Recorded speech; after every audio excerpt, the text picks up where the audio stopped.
और बड़े स्पष्ट शब्दों से कहना चाहता हूं, ये भारतीय जनता पार्टी की लड़ाई परिवारवाद से। और जब मैं परिवारवाद बोलता हूं तो सारे देश में जितनी भी परिवारवादी पार्टियां हैं उनसे लड़ने का काम है तो भारतीय जनता पार्टी का। चाहे वो जम्मू कश्मीर में फारूक अब्दुल्ला और उमर अब्दुल्ला हो, चाहे जम्मू कश्मीर में महबूबा मुफ्ती और मुफ्ती हो, चाहे पंजाब में प्रकाश सिंह बादल के बाद सुखबीर बादल हो, चाहे हरियाणा में चौटाला हो, चाहे उत्तर प्रदेश में मुलायम सिंह यादव के बाद अखिलेश और अखिलेश के बाद डिंपल हो, चाहे बिहार में लालू हो, राबड़ी हो, तेजस्वी हो, तेज प्रताप हो, और चाहे बंगाल में ममता और उनका भतीजा अभिषेक हो, चाहे आंध्र प्रदेश में वाईएसआर के बाद जगनमोहन रेड्डी हो, और चाहे तमिलनाडु में करुणानिधि के बाद स्टालिन और स्टालिन के बाद उदयनिधि हो, और चाहे केसीआर के बाद केटीआर, केटीआर के बाद कविता, कविता के बाद उसका बेटा हो, लड़ेंगे तो भारतीय जनता पार्टी इनको परास्त करेगी। सारे देश में आज महाराष्ट्र में उद्धव ठाकरे और आदित्य ठाकरे से लड़ता है तो बीजेपी।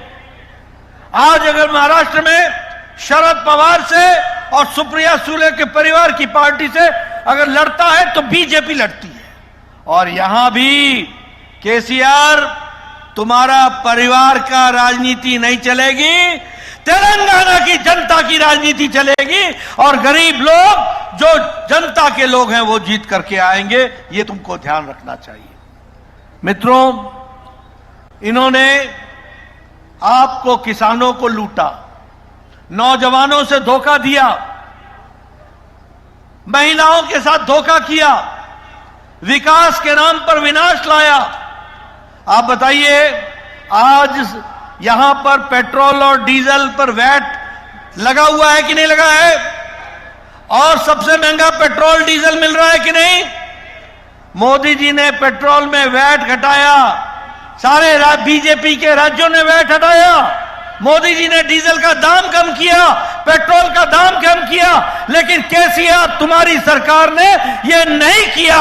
इसलिए अब तुमको जाना होगा और बीजेपी को आना होगा, यह हमको तय करना होगा। मित्रों, मोदी जी संतुष्टिकरण की राजनीति करते हैं, लोग संतुष्ट हों इसकी चिंता करते हैं। और तेलंगाना में केसीआर तुष्टीकरण की राजनीति करता है। बताइए, उर्दू को दूसरी भाषा बनाई कि नहीं बनाई? बनाई कि नहीं बनाई? 4% धर्म के नाम पर गलत ढंग से आरक्षण देने के बाद अब 12% देने का कोशिश है कि नहीं है? मंदिरों की जमीन को हड़पने की योजना है कि नहीं है? ऐसे तुष्टीकरण करने वाले लोगों को हमको छुट्टी करनी पड़ेगी। और ये बीआरएस नहीं है, ये भ्रष्टाचारी राक्षसुल्ला समिति है जो हमको समझना चाहिए। मित्रों, मैं यहां ये भी आपको बताना चाहता हूं, ये जो धरनी योजना है, ये गरीबों की जमीन को हड़पने की योजना है। बताइए, धरनी योजना गरीबों की जमीन को हड़प रही है कि नहीं हड़प रही है? छुट्टी करोगे कि नहीं करोगे? और ये भ्रष्टाचार है कि नहीं है? ऐसे लोगों को हमको छुट्टी करनी पड़ेगी। अभी अभी विश्वेश्वर जी बात कर रहे थे कालेश्वरम की। ये कालेश्वरम का प्रोजेक्ट जो 38,000 करोड़ रुपए का था, आज 1,20,000 करोड़ का हो गया। और इसमें भी घपला हुआ, घोटाला हुआ, ब्रिज की जमीन धंस गई। अब आपने केसीआर की पार्टी को धंसा देना है और भारतीय जनता पार्टी को आगे लाना है। మిత్రులారా, ఈరోజు ఈ పవిత్రమైనటువంటి భూమి మీద చేవేళ్లలో అడుగుపెట్టడం అదృష్టంగా భావిస్తా ఉన్నాను. చిలుకూరి బాలాజీ గారిని ఒకసారి నేను స్మరించుకొని ఆ భగవంతుని యొక్క ఆశీస్సులతో ఇంత పెద్ద సంఖ్యలో వచ్చినటువంటి మన యువకులు, మన మీడియా మిత్రులు, మీ అందరూ కూడా నేను నమస్కరిస్తూ ఈరోజు నా ప్రత్యేకమైనటువంటి బాధ్యత, కర్తవ్యం, ధర్మం కొండా వెంకటరెడ్డి గారు, కొండా వెంకట రంగారెడ్డి గారు స్వర్గీయులు, ఒక స్వాతంత్ర సమరయోధులు. వారి జిల్లాకే కాదు రాష్ట్రానికి ప్రతీక. వారిని ఒకసారి స్మరించుకొని వారి మనమడి రోజు మన బీజేపీలో కొండా విశ్వేశ్వరరెడ్డి గారు కొనసాగుతున్నారు. వారి వారసత్వంగా ఈ ఎన్నికల్లో ముఖ్యంగా మీరు ఆలోచన చేయాల్సింది ఏ రకంగా ఈ కేసీఆర్ బీఆర్ఎస్ ప్రభుత్వం ప్రజల త్యాగాల పునాదుల మీద ఏర్పడ్డటువంటి ఈ ప్రభుత్వము ఎవరి కోసం పనిచేస్తున్నదంటే ఆ నలుగురు కుటుంబ సభ్యుల కోసమే. తెలంగాణ ప్రజల అవసరాలు విస్మరించి వాళ్ళ ప్రయోజనాలు పణంగా పెట్టి మరి మీరందరూ కూడా మార్పు కోరుకుంటున్నారు. ఆ మార్పు ఇవాళ నేను మీ నుంచి చూస్తా ఉన్నాను. ఇవాళ ప్రపంచ ప్రఖ్యాతిగాంచినటువంటి వరల్డ్ కప్ క్రికెట్ ఇంత పెద్ద ఎత్తున మరి జరుగుతున్నప్పటికీ అందరి ఆసక్తి కూడా మ్యాచ్ మీద ఉన్నప్పటికీ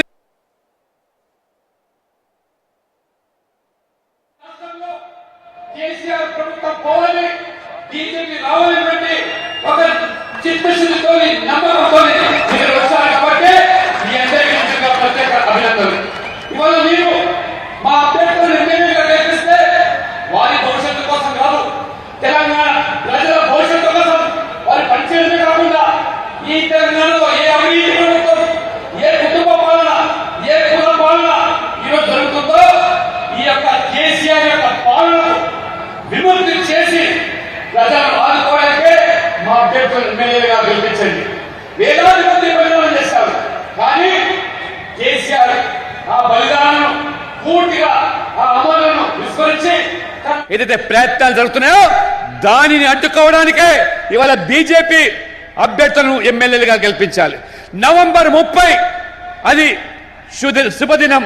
మీరందరూ కూడా ఆ రోజు మరి ఈ కేసీఆర్ పాలనకు స్వస్తి పలడానికి ఏదైతే ఇవాళ బీజేపీ ఒక రాజకీయ యుద్ధం ప్రకటించిందో ఈ కుటుంబ పాలన మీద, ఈ వంశపరపర రాజకీయాల మీద నరేంద్ర మోడీ గారు మరి మన మదిపోకుండా, రాజీ పడకుండా ఏదైతే పోరాటం కొనసాగిస్తున్నాడో అది జమ్మూ కాశ్మీర్లో అయినా, పంజాబ్లో అయినా, హర్యానాలో అయినా, మహారాష్ట్ర, బీహార్, వెస్ట్ బెంగాల్, ఆంధ్రప్రదేశ్, చివరికి తెలంగాణలో కేసీఆర్, కేటీఆర్, కవితారావు, హరీష్ రావు, సంతోష్ రావు, వినోద్ రావు వీళ్ళ కోసమే మనం తెలంగాణ తెచ్చుకుంది. అందుకనే ఇవాళ భారతీయ జనతా పార్టీ ఇవాళ పోరాటం చేస్తా ఉన్నది. మీ అందరూ కూడా ఈ పోరాటానికి మద్దతు తెలిపి ఖచ్చితంగా మరి ఈ యొక్క కేసీఆర్ ప్రభుత్వానికి రాజకీయ పరమైనటువంటి చరమగీతం పాడి ఏ రకంగా ఇవాళ రైతులు ఉసురు పోసుకుంటుంది కేసీఆర్ ప్రభుత్వం, యువతకు కొలువులిస్తా అని చెప్పి మోసం చేసింది, దగా చేసింది, మహిళలకు కనీసమైన రక్షణ లేకుండా ఇవాళ ఏ రకంగా మహిళల యొక్క పాల వడ్డీ కూడా ఇవ్వకుండా మోసం చేస్తున్నదో ఒక్కసారి ఆలోచన చేయండి. నరేంద్ర మోడీ ఇవాళ కేంద్రంలో సామాన్యుల మీద పెట్రోల్, డీజిల్ భారం పడుతుందని చెప్పి పెద్ద మనసుతో ముందుకొచ్చి కేంద్ర ప్రభుత్వం 5 రూపాయలు ఎక్సైజ్ డ్యూటీ తగ్గిస్తే బీజేపీ పాలిత రాష్ట్రాల్లో ఉత్తరప్రదేశ్ లో 15 రూపాయలు, మిగతా రాష్ట్రాల్లో 5-10 రూపాయలు తగ్గిస్తే 20 రూపాయలు ఇవాళ భారం బీజేపీ దక్కించింది. ఇవాళ నేను అడుగుతున్నాను.